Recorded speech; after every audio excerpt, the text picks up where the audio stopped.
Halo, selamat datang kembali di channel Angga Fidrian. Kali ini kita akan bahas tentang hal yang sangat kontroversial di Indonesia belakangan-belakangan ini, yaitu bergabungnya Indonesia ke Board of Peace, sebuah organisasi yang dibentuk oleh Donald Trump selaku Presiden Amerika Serikat dengan tujuan untuk menyelesaikan penjajahan oleh Israel di Palestina. Keputusan bergabung ini jadi kontroversi di Indonesia. Banyak yang menyayangkan kenapa Indonesia tiba-tiba bergabung ke Board of Peace ini. Kita akan bahas tentang apa itu Board of Peace, struktur dari BOP ini, kontroversi yang ada di Indonesia, dan gimana harusnya Indonesia bersikap di Board of Peace. Mari kita bahas.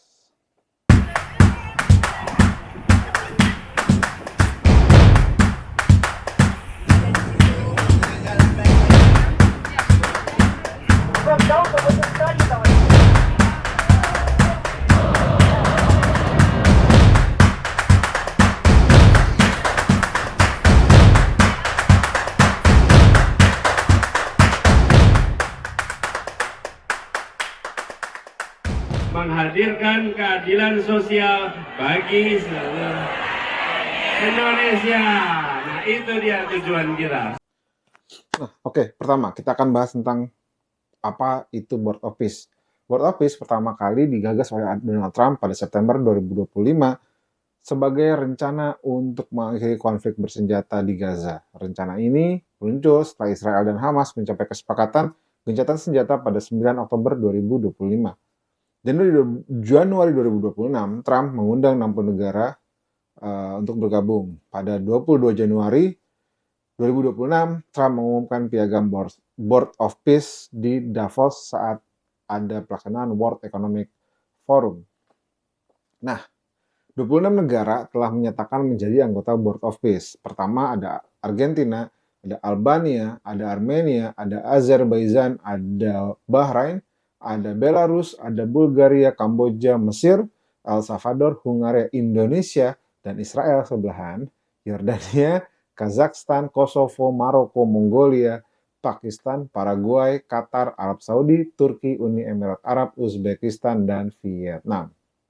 Nah, negara-negara anggota ini dapat memilih untuk berkontribusi sebesar 1 miliar US dollar atau setara 16,7 sampai 17 triliun di tahun pertama untuk mendapatkan kursi permanen, atau kalau mereka tidak mau bayar 1 miliar US dollar tersebut, mereka hanya akan menerima masa jabatan selama 3 tahun yang dapat diperpanjang dengan persetujuan oleh ketua dari Board of Peace ini. Semua anggota menerima 1 suara dalam setiap votingnya dan setiap keputusan yang diambil, tapi semua keputusan bisa tunduk pada veto yang dimiliki oleh ketua. Kita akan bahas nanti strukturnya, siapa ketuanya, dan bagaimana veto itu dilaksanakan. Tidak hanya negara-negara yang menerima, ada juga negara-negara yang menolak terlibat dalam Board of Peace ini. Ada Prancis, UK, Jerman, Italia, Spanyol, Norwegia, Swedia, Slovenia, Ukraina, Yunani, Kanada. Dan ada juga negara-negara yang masih mempertimbangkan untuk bergabung, yaitu adalah China, Rusia, India, Brazil, South Africa. Practically sebenarnya anggota-anggota BRICS memutuskan belum bergabung kepada Board of Peace ini. Nah, berikut adalah contoh-contoh statement dari negara-negara yang menolak Board of Peace ini. Dari Prancis lewat Menlu Jean Barrot menyebutkan bahwa this is very, very far from the Charter of the United Nations. Ini disampaikan oleh Menteri Luar Negeri Prancis yang dikutip dari Politico. Ada juga Perdana Menteri Italia, Giorgia Meloni, menyatakan bahwa we are ready, but of course there is objective problem with the way the initiative is structured. Kaitannya dengan struktur yang ada di Board of Peace ini bisa dibaca juga dikutip dari Politico. Lalu ada Jerman, lewat kanselirnya Friedrich Merz, I would personally be willing to join the peace board. We cannot accept the governance structures also for constitutional reasons in Germany, but we are of course willing to try other forms, new forms of cooperation. Rata-rata memang bicara tentang strukturnya yang terlalu sentralistik. Itu tidak sesuai dengan prinsip-prinsip demokrasi yang dianut oleh negara-negaranya. Nah, lalu kita akan bahas tentang struktur organisasi dari BOP ini sendiri, Board of Peace ini gitu. Struktur organisasi dari Board of Peace ini sangat hierarkis dan terpusat. Jauh beda dengan organisasi multilateral seperti PBB yang strukturnya itu egaliter dan kolegial. Donald Trump menjabat sebagai ketua dengan kewenangan yang sangat luas dan tanpa batas. Waktu jabatannya juga tidak jelas. Posisi tetap dia emban meskipun dia sudah tidak lagi menjabat sebagai Presiden Amerika Serikat. Trump memiliki veto absolut untuk semua keputusan dan bahkan untuk mengundang anggota baru dari Board of Peace ini. Semuanya ditentukan oleh Donald Trump, bahkan bukan sebagai Presiden United States lagi, bukan sebagai Presiden Amerika Serikat lagi, dia bisa tetap menjabat sebagai Ketua Board of Peace ini, di mana pendanaannya semuanya diambil dari negara-negara yang bergabung ke Board of Peace ini. Nah, di bawah ketua terdapat Dewan Eksekutif yang terdiri dari 7 orang tokoh kunci.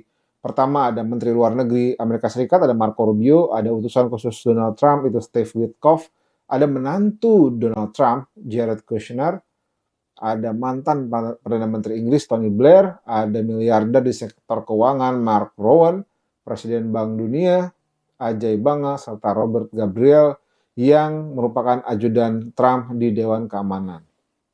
Nah, keputusan Dewan Eksekutif dibuat dengan mayoritas suara dari anggota yang hadir dan memberikan suara. Namun, semua keputusan tersebut tunduk pada veto ketua yang dapat dilakukan kapan saja atas keputusan apa saja. Nah, dalam melaksanakan tugasnya, BOP juga membentuk Dewan Eksekutif Gaza atau Gaza Executive Board yang bertugas mengawasi rekonstruksi dan tata kelola. Anggotanya adalah Menteri Luar Negeri Turki Hakan Fidan, Steve Witkoff, Jared Kushner, Tony Blair, Menteri Negara Uni Emirat Arab Rim Al-Hashimi, diplomat senior Qatar Ali Al-Tawadi, Kepala Intelijen Mesir Hassan Rashad, diplomat Bulgaria Nikolai Mladenov, pengusaha Siprus Israel Yakir Gabay, dan politisi Belanda Sigrid Kaag. Gimana posisinya orang Palestina? Pastinya hanya ada sebagai dewan administratif saja. Nanti kita lihat. Nah, jadi kehadiran Board of Peace ini membuat banyak sekali orang berpendapat. Nggak cuma di Indonesia, tapi juga di seluruh dunia. Banyak yang bilang juga bahwa Board of Peace ini adalah sebuah textbook neokolonialism, di mana textbook neokolonialism ini sebenarnya bicara tentang kolonialisme yang dilegalisasi, kolonialisme yang diadministrasi, bahwa negara yang melakukan neokolonialisme sebenarnya adalah negara yang sedang menjajah, tapi menjajah secara legal karena diamini oleh banyak negara di dunia. Nah, tapi neokolonialisme ini kita akan lihat dari 3 poin utama. Kenapa ini bisa dilihat sebagai neokolonialisme? Pertama, satu konsentrasi absolut pada satu individu tadi. Donald Trump sebagai ketua dengan veto absolut pada keputusan-keputusan yang diambil oleh BOP itu tentunya sangat mengganggu proses demokratisasinya. Posisinya seumur hidup, nggak ada batasan waktu dan nggak ada akuntabilitas. Dan hak untuk menunjuk penggantinya sendiri, di mana transisi kekuasaannya dikuasai oleh Donald Trump.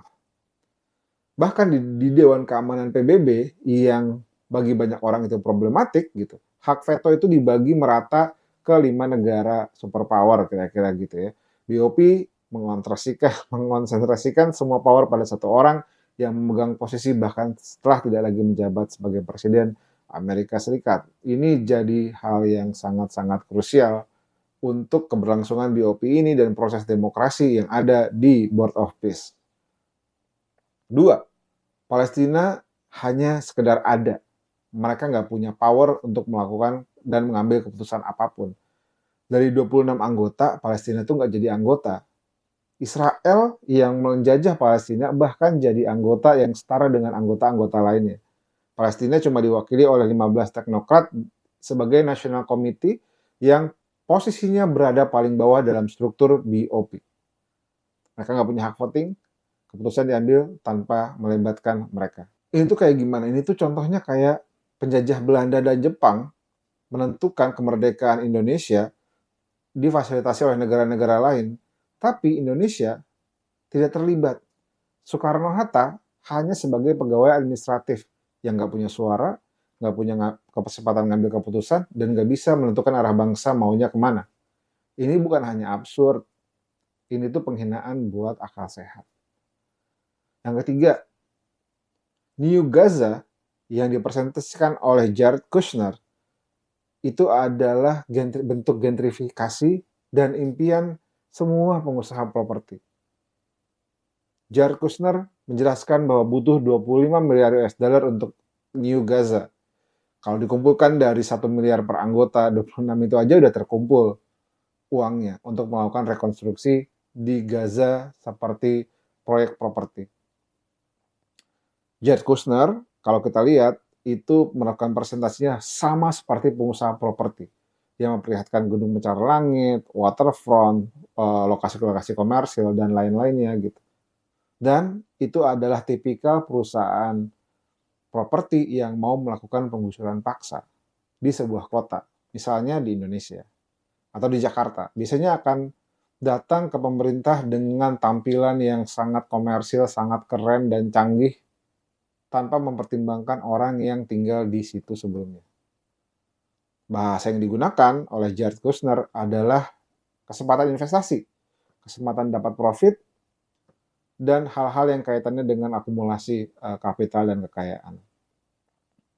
Mereka juga memberikan syarat untuk melakukan demilitarisasi Hamas di kawasan Gaza. Padahal Hamas adalah salah satu organisasi yang mempertahankan kedaulatan warga Gaza dan melindungi warga Gaza dari invasi yang dilakukan oleh Israel. Mereka bicara tentang apartemen mewah, investasi properti. Palestina itu bicaranya tentang kemerdekaan dan sovereignty gitu, kemerdekaan dan kedaulatan. Mereka mau bangun gedung-gedung tinggi untuk pariwisata, untuk profit, untuk hiburan di atas puing-puing penjajahan. Gaza itu butuhnya kemerdekaan. Gaza itu butuh freedom, bukan real estate development oleh investor asing. Nah, itu kira-kira kenapa ini adalah salah satu bentuk neokolonialisme. Tidak ada partisipasi dari warga Palestina untuk menentukan nasibnya sendiri. Sekarang kita akan bahas tentang Indonesia dalam Board of Peace ini. Keterlibatan Indonesia di World of Peace ini memicu kontroversi di dalam negeri. Rakyat Indonesia banyak yang mengemukakan kekecewaannya. Kenapa Indonesia bisa memutuskan untuk masuk ke dalam World of Peace ini, duduk sejajar bersama Israel.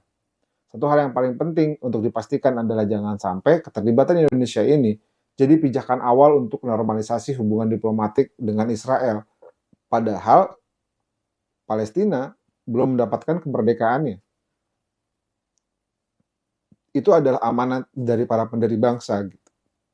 Dan itu adalah amanat untuk mendahulukan kemanusiaan daripada hal-hal lainnya bagi bangsa Indonesia gitu. Hal ini sejalan dengan banyaknya pendapat dari tokoh-tokoh gitu. Saya akan ngambil beberapa contoh, misalnya dari pendapat Wakil Ketua Umum MUI, Kiai Haji Khalil Nafis.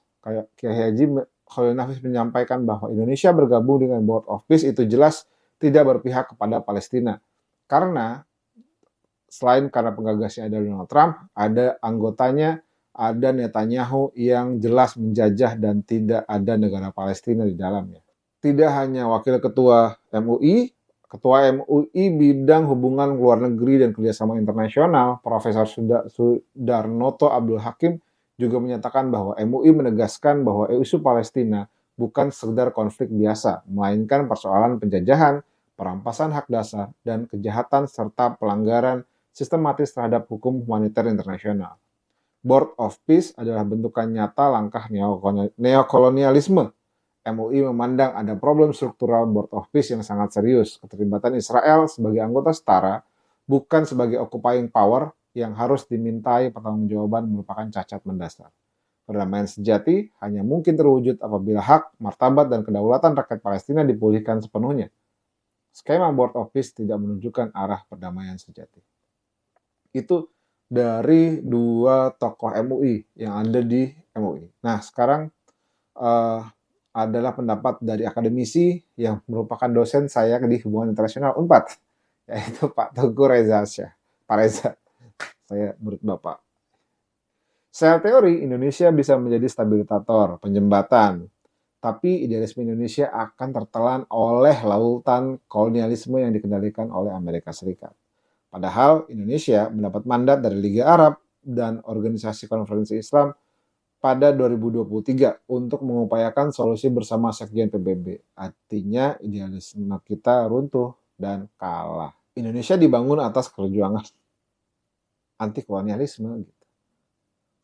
Konstitusi kita itu jelas, penjajahan di atas dunia harus dihapuskan. Selama 79 tahun, Indonesia jadi champion of decolonization. KAA, Gerakan Non-Blok, adalah salah dua dari bentuk Indonesia menantang kolonisasi gitu. Itu jadi salah satu sejarah yang bisa kita banggakan gitu. Dan kalau teman-teman dengerin pidato-pidatonya Malcolm X, salah satu yang menginspirasi gerakan kesetaraan kulit hitam di Amerika Serikat adalah Bandung Spirit. Itu dibawa oleh Malcolm X di banyak pidato. Ada Bullet or Ballot, ada segala, dan beberapa lagi saya ingat itu bicara tentang Bandung Spirit sebagai semangat yang harus dimiliki oleh setiap pejuang kulit hitam di Amerika Serikat. Setelah pertemuan di Davos, setelah keputusan di Davos, pemerintah Indonesia mengkhianati legacy itu. Gitu. Kita nggak dapat lagi kredibilitas untuk bicara tentang dekolonisasi. Kita kehilangan kredibilitas hanya karena satu tanda tangan. Padahal Indonesia tuh punya prinsip dalam politik luar negeri. Ya mungkin memang tujuannya baik gitu ya, untuk mengakhiri penderitaan warga Gaza dari invasi yang dilakukan oleh Israel ke Gaza. Tapi caranya menurut saya nggak tepat. Ada prinsip-prinsip yang tidak boleh dikompromikan ketika bicara tentang kedaulatan sebuah negara gitu. Indonesia itu sangat pro pada self-determination gitu. Keinginan untuk menentukan nasibnya sendiri. Dan itu adalah alasan kenapa kita merdeka. Indonesia merdeka karena ingin menentukan nasibnya sendiri. Lepas dari Belanda, lepas dari Jepang, kita ingin menentukan nasib kita sendiri. Sehingga dalam konteks Israel-Palestina, Palestina harusnya jadi subjek. Bukan jadi objek dalam proses perdamaian mereka sendiri. Struktur Board of Peace melanggar prinsip ini. Itu prinsip fundamental di mana penjajah dengan yang dijajah harus duduk setara menentukan sebenarnya maunya ngapain. Apakah itu one state solution, apakah itu two state solution, itu adalah keputusan yang harus diambil oleh masyarakat Palestina, baik yang di tepi barat maupun yang di Gaza.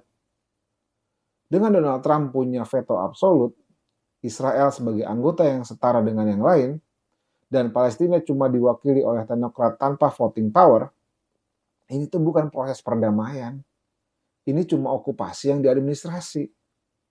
Undang-Undang 1945 itu tegas. Dalam pembukaan Undang-Undang 45 menyatakan penjajahan di atas dunia harus dihapuskan. Bukan dikelola, bukan diadministrasi, tapi dihapuskan. Ini komitmen konstitusional yang nggak bisa ditawar harusnya. Jangan sampai kita mengkhianati semangat para pendiri bangsa yang ingin kita menghapus penjajahan, bukan malah melegalkan itu semua.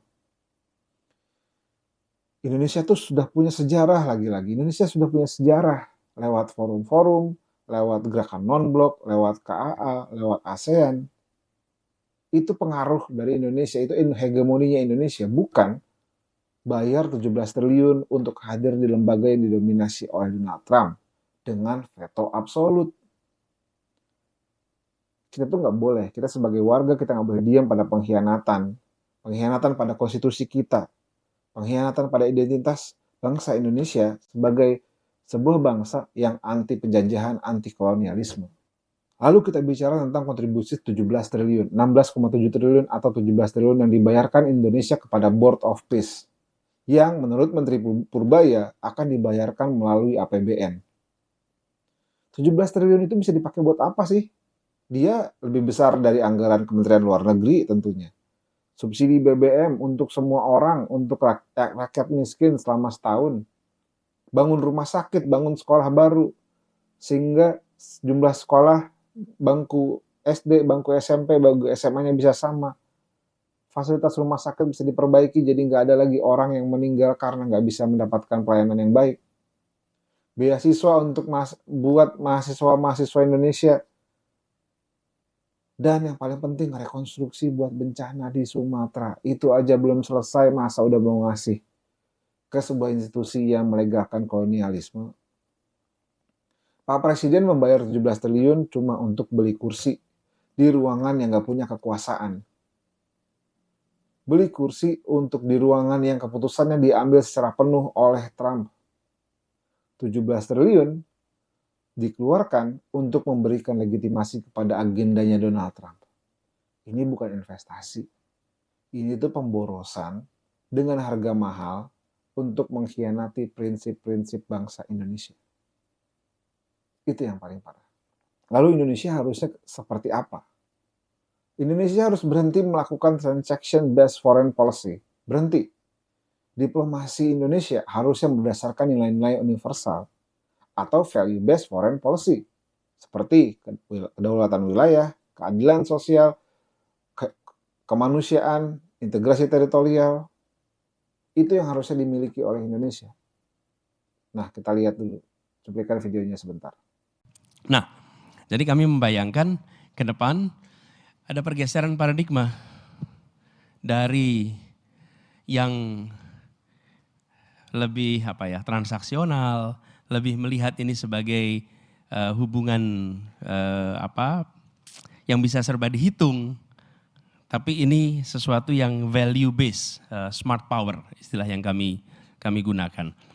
Dan di sini kita mencoba untuk menggeser dari yang kebijakan transaksional menjadi kebijakan berbasis nilai. Kemudian strateginya adalah dari diplomasi yang lebih pragmatis menjadi diplomasi yang lebih cerdas. Dan kalau bicara terkait dengan ini, tadi saya sudah sampaikan, kemanapun Indonesia menyusun kebijakan, terlibat, maka kita menunjukkan nilai-nilai yang menjadi kompas kebijakan kita. Kalau kita punya nilai, itu pegangan. Seorang yang tidak memegang nilai, dia tidak punya kompas. Kalau tidak punya kompas, dia tidak akan ada pegangan mana benar, mana salah. Mana sesuatu yang bisa, mana yang jangan. Tetapi ada judgment di situ. Dan judgment ini, itulah butuhnya kenapa ada kematangan. Kenapa ada leadership. Karena ada judgment. Ada masa mungkin atas situasi kita tidak bisa menjalankan persis 100% seperti nilai yang kita miliki. Tapi kalau kita punya pegangan nilai, kita bisa kembali lagi pada nilai itu. Karena kita sadar ada yang meleset. Tapi kalau kita tidak pegang nilai, maka potensinya kita melakukan kompromi lalu off dari track tanpa kita sadari. Kenapa itu menjadi penting? Jangan sampai diskusi tentang kemerdekaan Palestina ini dicampur aduk dengan negosiasi tarif dengan Amerika Serikat dan Indonesia. Demi mendapatkan tarif yang rendah, Indonesia harus menggadaikan prinsipnya. Menggadaikan prinsip-prinsip dasar negaranya. Cuma untuk bisa negosiasi atas kebijakan yang dibuat oleh Donald Trump tanpa perhitungan jelas, yang mungkin bisa diganti nanti oleh presiden penggantinya dengan value-based policy yang menghargai nilai kedaulatan wilayah, self-determination, atau hak menentukan nasibnya sendiri, maka struktur dan BOP adalah bentuk yang bertentangan dengan nilai-nilai Indonesia. Udah jelas. Struktur itu harus diubah dengan menempatkan Palestina sebagai subjek, memberikan ruang pada rakyat Palestina untuk memperjuangkan hak atas negara merdeka, bukan atas dasar desain yang diberikan oleh orang lain, diberikan oleh penjajahnya. Indonesia seharusnya berperan pada sektor kemanusiaan, rekonstruksi sipil, pendidikan, kesehatan, penguatan masyarakat sipil di Palestina. Tidak ikut dalam keputusan politik pertahanan keamanan yang akan melemahkan dan mengurangi kedaulatan Palestina. Yang kita tahu, salah satu rencana dari Board of Peace ini adalah melucuti senjatanya Hamas. Di mana Hamas adalah organisasi yang telah mempertahankan kedaulatan warga Gaza sampai hari ini. Dan uang kita, uang rakyat Indonesia dipakai untuk melucuti Hamas. Dipakai untuk melembahkan perjuangan di Gaza. Itu nggak bisa diterima. Itu nggak bisa diterima. Harusnya tidak bisa diterima oleh siapapun. Di Indonesia, bayangkan kalau pejuang kemerdekaan kita waktu itu senjatanya dilucuti oleh negara-negara lain yang pengen Indonesia tetap di bawah jajahan Belanda. Coba bayangin aja dulu, itu dulu paling sederhana. Segala intervensi militer, pertahanan keamanan Indonesia harusnya dilakukan di bawah payung besar pasukan perdamaian PBB. Itu sudah dilakukan Indonesia di Kongo, di Libanon, di negara-negara lain gitu. Di bawah pasukan perdamaian PBB, kita bisa kontribusi secara militer di sana, bukan di bawah Board of Peace yang merupakan organisasi megalomaniak dari Donald Trump. Indonesia harus melihat BOP secara kritis, berpijak pada Pancasila, Undang-Undang Dasar sebagai kompas nilai bangsa Indonesia. Prinsip-prinsip menghapuskan penjajahan di atas dunia, ikut melaksanakan ketertiban dunia yang berdasarkan pada kemerdekaan, perdamaian abadi, dan keadilan sosial, itu dicantumkan di pembukaan Undang-Undang Dasar 1945 yang jadi pijakan kita semua. Selain itu, kita juga punya sejarah di mana Palestina adalah negara yang pertama, salah satu negara yang paling awal menyatakan Indonesia merdeka dari penjajahan Belanda dan Jepang. Masa sekarang kita membiarkan nasib rakyat Palestina ditentukan oleh orang asing, bukan oleh mereka sendiri. Terlepas dari pilihan politikmu seperti apa, terlepas pada posisimu seperti apa terhadap pemerintahan yang ada sekarang, tapi pengkhianatan terhadap nilai-nilai dasar Indonesia, terhadap nilai kompas moral Indonesia, itu hal yang serius. Ini ketika bicara tentang hal dasar, tentang kemerdekaan, tentang keputusan untuk menentukan nasibnya sendiri aja dilanggar begitu saja, apalagi untuk hal-hal yang lain. Ini baru di Palestina. Jangan sampai hak-hak itu juga diambil dari kita warga Indonesia di masa yang akan datang, ketika hal yang sekarang kita biarkan begitu saja. Sekian, sampai jumpa lagi di channel Angga Fidrian. Sampai jumpa.